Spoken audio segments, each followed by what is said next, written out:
Ceci est un livre audio autogénéré par Google. Logique politique, collection dirigée par Yves Surel. Créée en 1991 par Pierre Muller, la collection Logique politique a pour vocation principale de publier des ouvrages de sciences politiques, ainsi que des livres traitant de thématiques politiques avec un autre angle disciplinaire, anthropologie, économie, philosophie, sociologie. Elle rassemble des recherches originales, tirées notamment de travaux de doctorat, ainsi que des ouvrages collectifs sur des problématiques contemporaines. Des séries thématiques sont également en cours de développement, l'une d'entre elles visant à publier des ouvrages de synthèse sur les systèmes politiques des États membres de l'Union européenne. Dernière parution. Christine Galavielle, France-Allemagne, face à face ou la main dans la main, 2022. Claudie Le Breton et Olivier Roucan, Régénérer la démocratie par les territoires. Pour une conception politique de la décentralisation, 2022. Pierre-Louis Maillot, La privatisation dans tous ses états. Protestation et consentement dans les services d'eau d'Amérique latine, 2017. Marc Millet, Théorie critique du lobbying, l'Union internationale de l'artisanat et des PME et les revendications européennes, 2017. Christine Pina, Éric Savarez, Le politique par l'image. Iconographie politique et sciences sociales, 2017. Cyril Trépied, Géopolitique de l'indépendantisme en Catalogne, 2015. Cécile Crépy, Gouverner la recherche en région. Les politiques régionales de recherche en Provence-Alpes-Côte d'Azur, 2015. Mathieu Ansaloni, Le tournant environnemental de la politique agricole commune, 2015. Liste des acronymes. AFFTAC, Association française des fournisseurs et utilisateurs de technologies d'aide à la conduite. CEREMA, Centre d'études et d'expertise sur les risques, l'environnement, la mobilité et l'aménagement.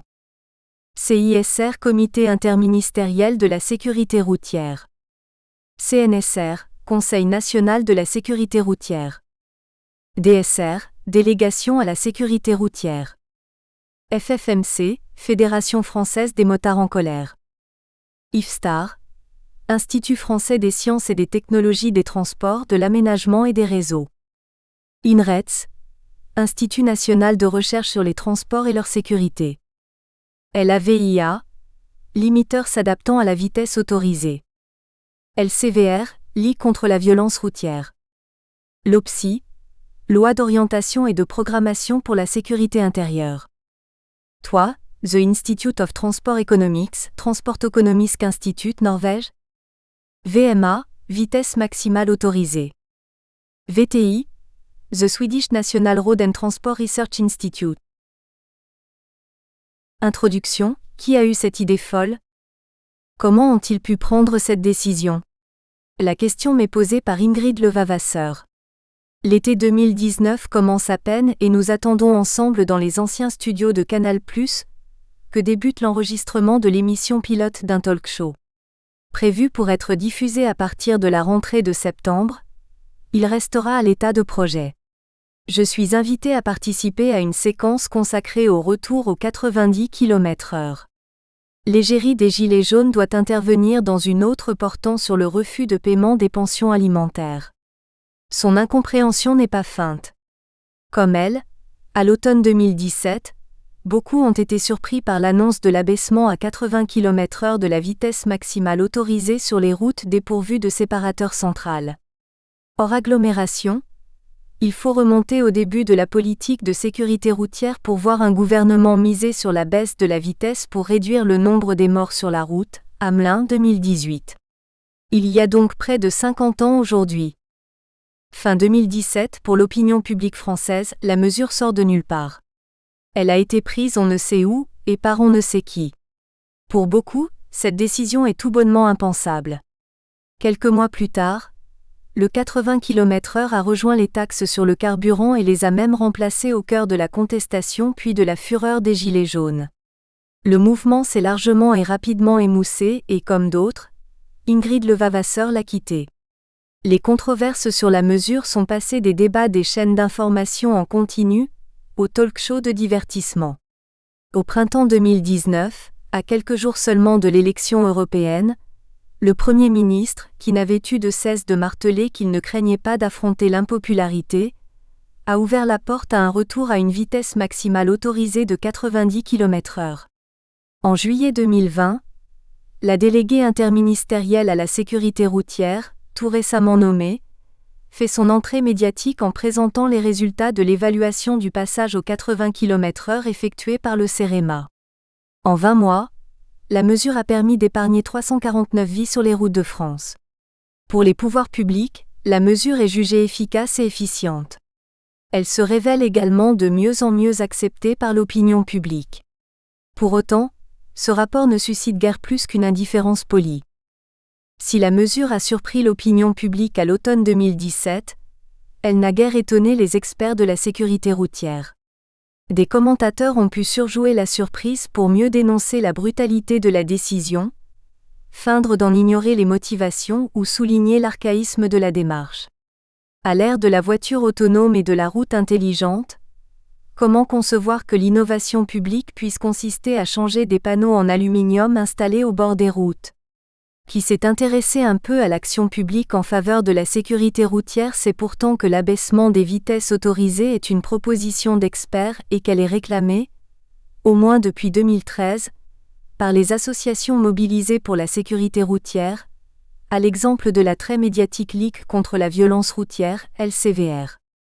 L'abaissement des vitesses maximales autorisées, VMA, fait alors partie des solutions aux problèmes publics les plus documentés. Elle a d'ailleurs été envisagée et largement soupesée par les gouvernements Valls puis Cazeneuve lors du quinquennat de François Hollande. En fin de séquence, la Convention citoyenne pour le climat fera d'ailleurs figurer dans ses propositions la généralisation du 30 km/h en agglomération et l'abaissement à 110 km/h de la VMA sur les autoroutes, mais au nom de la réduction de la pollution plus que de la sécurité routière. Et surtout, le 80 km/h est en vigueur dans des pays qui servent de modèle à la France dans ce domaine et dont elle ambitionne d'avoir d'aussi bons résultats. C'est le cas des Pays-Bas, en 2015, mais aussi de la Suisse, de la Norvège et surtout de la Suède, où les routes secondaires sont passées de 90 à 80 km/h dès 1997. Les événements, les débats et les actions se sont enchaînés de l'automne 2017 à l'automne 2022. La sécurité routière et la question des 80 km/h ont fait les belles heures des chaînes d'information en continu, animé les discussions de comptoir et produit des accrochages familiaux. Ils ont même fait l'objet de discussions philosophiques. Quant à moi, je suis sollicité par les médias audiovisuels et la presse écrite tout au long de la période, et il n'est donc pas si surprenant que je me retrouve à discuter de ce sujet controversé dans les coulisses d'un talk-show. J'ai publié plusieurs articles, dans des revues en ligne dédiées à la vulgarisation de la recherche, The Conversation et AOC Media, sur cette nouvelle orientation de la politique nationale de sécurité routière et sur les différentes étapes de la mise en œuvre de la mesure. J'y ai souvent argumenté en faveur de celle-ci et en écho aux associations de promotion de la sécurité routière, à l'image de la LCVR qui republie d'ailleurs plusieurs de ses textes sur son site, et je dialogue régulièrement avec sa présidente, Chantal Perrichon. J'étudie les politiques de sécurité routière en France et à l'étranger, depuis le début des années 2000. J'en ai suivi les principales réformes, qu'elles étaient mises en œuvre ou bien simplement projetées. J'ai publié rapports et articles sur les polices de la route, le téléphone au volant, les radars automatiques ou le permis à points, et plus largement sur l'histoire de la politique de sécurité routière, avant de suivre attentivement l'adoption et la mise en œuvre du 80 km/h. Avant de rejoindre l'Université Paris-Est Créteil en 2014, j'ai été chargé de recherche à l'Institut national de recherche sur les transports et leur sécurité, INRETS, puis à l'Institut français des sciences et des technologies des transports, de l'aménagement et des réseaux, IFSTAR. 5 années se sont écoulées depuis la note remise au Premier ministre par ses conseillers qui, au cours de l'été 2017, replace cette mesure parmi les principales solutions à explorer, Hamelin 2021. Édouard Philippe n'est plus Premier ministre, et Emmanuel Barbe n'est plus délégué interministériel à la sécurité routière. Emmanuel Macron a été réélu président de la République au printemps 2022.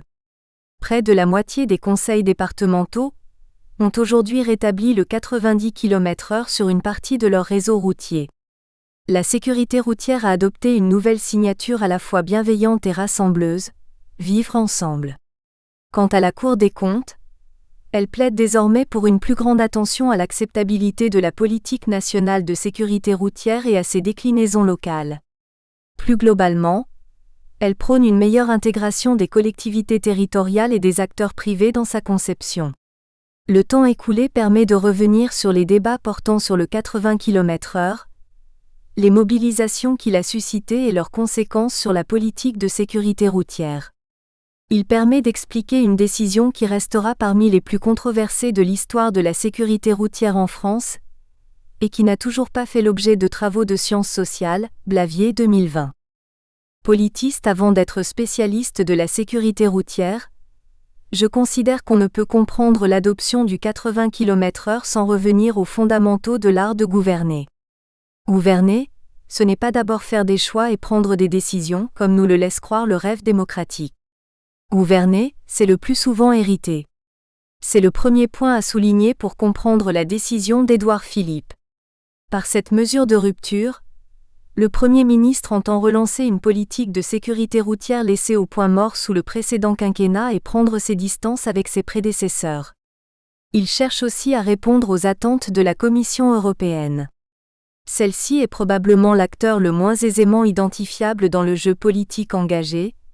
Son rôle y est pourtant déterminant.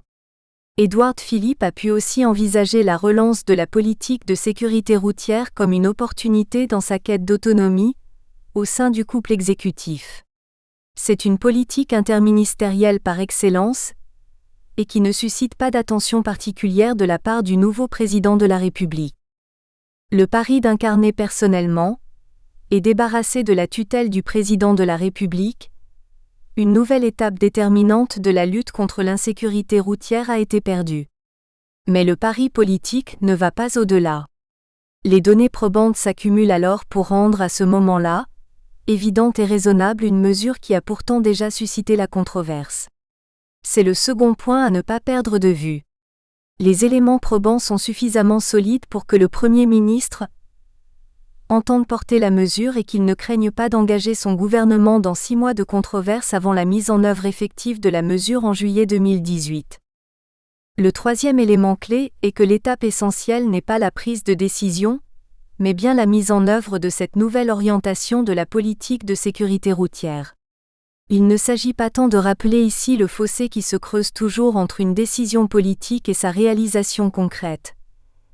Il s'agit davantage de rappeler que celle-ci s'est opérée dans une conjoncture largement inattendue, créée par le mouvement des Gilets jaunes et la réponse offerte dans les territoires par le grand débat national. Que dire aussi de la crise de la Covid-19 et de la période de confinement qui a laissé les automobiles au garage, pendant plusieurs mois à partir du printemps 2020. Le contexte social et politique apparaît déterminant dans le destin de cette mesure gouvernementale. Au regard des différents événements qui jalonnent cette mise en œuvre, l'abaissement de la limitation de vitesse à 80 km/h n'est-il qu'une parenthèse en train de se refermer dans l'histoire de la politique de sécurité routière en France ? Le gouvernement a-t-il d'autres atouts pour poursuivre le jeu avec des chances raisonnables de rendre effective la mesure et de pleinement bénéficier à terme de ses effets attendus pour la sécurité routière ? Aujourd'hui, c'est plutôt vers cette conclusion que tend la réflexion menée dans cet essai. Une partie a sans nul doute été perdue par le gouvernement et la coalition d'acteurs qui a porté et soutenu la mesure. Mais le jeu n'est jamais totalement terminé, et les cartes conservées dans la main du gouvernement ne sont pas forcément les plus faibles. Mieux encore, les présidents des conseils départementaux, qui font figure de vainqueurs, adoptent aujourd'hui des postures raisonnables au regard de la longueur et de la violence de la controverse qui les a opposés au gouvernement. Chapitre 1 : Une politique au point mort. Au cours de l'été 2017, comme c'est d'ailleurs souvent le cas, les chassés-croisés sur les routes des vacances réactivent dans les médias comme dans l'opinion publique une attention particulière aux chiffres de la sécurité routière. Cet été-là, les uns après les autres, ils témoignent des mauvais résultats de l'action publique. Les chiffres définitifs de l'année 2016, qui ont été rendus publics à la fin du printemps, montrent que la France connaît une troisième année consécutive d'augmentation avec 3477 tués sur les routes. Plus encore, au mois de juin, la France enregistre une hausse de plus de 15% des tués sur les routes par rapport à juin 2016. Au-delà des chiffres globaux, de nouvelles catégories de victimes se distinguent, les piétons et les cyclistes. Ce sont les usagers de la route les plus vulnérables. Ce sont aussi ceux qui incarnent les mobilités douces ou actives, celles qu'on aimerait voir se développer demain. Bien évidemment, ce bilan n'a plus rien à voir avec les 18 000 tués de 1972, ou même avec les 8 000 tués du début des années 2000. Mais la dynamique initiée en 2002, qui avait permis à la France de connaître 12 années consécutives de baisse, apparaît bel et bien interrompue, Hamelin et Spenleauer, 2008. De plus, l'insécurité routière demeure la 8e cause de mortalité en France, en termes de victimes, la 3e en termes d'années de vie perdues et la première pour les jeunes de moins de 30 ans. La comparaison est donc sans appel avec la réussite d'une politique publique impulsée au plus haut niveau de l'État, au début des années 2000, et l'amélioration continue de ces résultats pendant plus de 10 années. 15 ans après le discours du président Jacques Chirac, le 14 juillet 2002, nul ne peut plus douter que la politique publique de sécurité routière soit de nouveau en échec en France.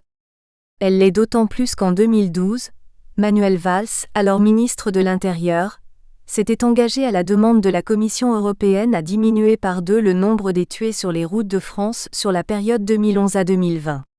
En France, cela revient à être en dessous du seuil des 2000 tués à la fin de la décennie. Suite à l'élection de François Hollande, Manuel Valls devient ministre de l'Intérieur et le challenge européen, bien qu'ambitieux, ne paraît pas inatteignable. D'abord, il est identique à celui fixé en 2001 pour la décennie 2000 à 2010. Pour le nouveau ministre de l'Intérieur, il n'y a donc pas de raison d'afficher des perspectives moins ambitieuses. Il réactive d'ailleurs le Conseil national de la sécurité routière mis en sommeil depuis 2008. Ensuite, les experts de la sécurité routière mettent en avant plusieurs leviers susceptibles d'améliorer les résultats de la sécurité routière. Parmi eux figure l'abaissement à 80 km/h de la vitesse maximale autorisée sur les routes bidirectionnelles, sans séparateur central. Parmi les options, figurent aussi l'augmentation du nombre de radars automatiques fixes, la mise en œuvre de radars mobiles embarqués dans des véhicules de police, ou encore l'introduction du limiteur de vitesse s'adaptant à la vitesse autorisée, LAVIA. En parallèle, il est envisagé de renforcer les actions auprès des jeunes, des cyclistes et des conducteurs de 2 roues motorisés.